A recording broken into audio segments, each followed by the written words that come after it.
Mating Dance, Grizzly Cove Book 2, written by Bianca Dark, narrated by Rhinnon Angell.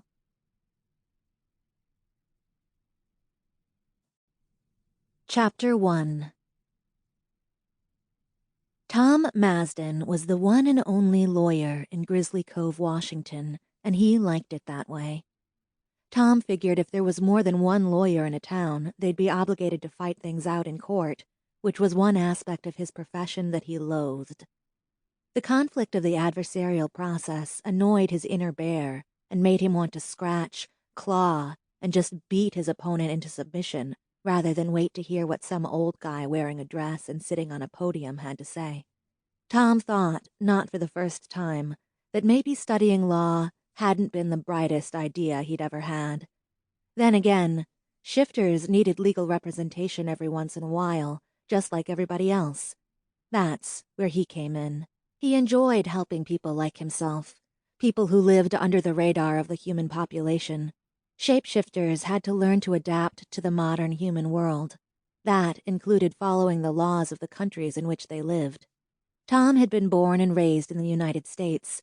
He'd gone to an Ivy League law school back east. Since then, he had offered his services solely to the where of North America, or anywhere that needed legal representation in the States. He filed claims, did a lot of paperwork, and helped shapeshifters of all kinds create the paper trail that humans found so necessary to their existence. He had traveled all over, but he had never found the one woman who could complete him. He'd never found his mate. So when his longtime friend, John Marshall, known simply as Big John to most folks, proposed the idea of forming their own little enclave on the Washington coast and putting out an open call for any bear shifters who wanted to move there, Tom was cautiously optimistic. The idea of gathering a relatively large group of usually solitary bears in one town was both novel and intriguing. It could also be dangerous as hell, but Tom trusted Big John's ultra-alpha tendencies to keep everybody in line.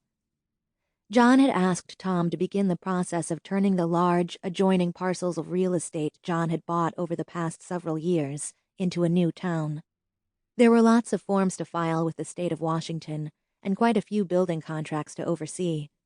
He'd also overseen the real estate deals of neighboring properties for each of the core group of bear shifters that had joined John on this quest.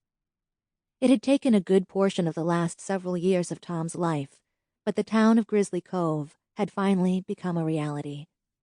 It was a really good reality, too. The town was small by human standards.